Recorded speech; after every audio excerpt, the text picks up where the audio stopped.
आइपुग्यौँ अहिले। यो पहिला आउँदा पुरै ताल स्नो बनाएको थियो, अहिले चाहिँ यस्तो छ।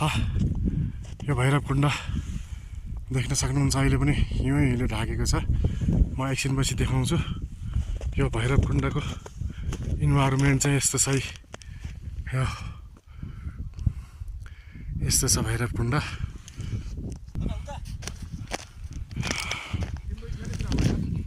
भैरवकुण्ड यो भैरव आएनमा यस्तै यो भैरवकुण्ड।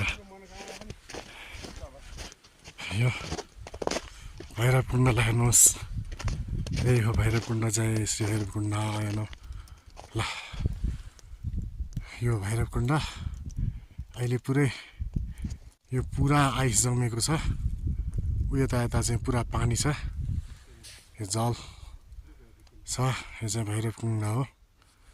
भैरवकुण्डको दृश्य चाहिँ यस्तो छ ल। जय भैरवकुण्ड।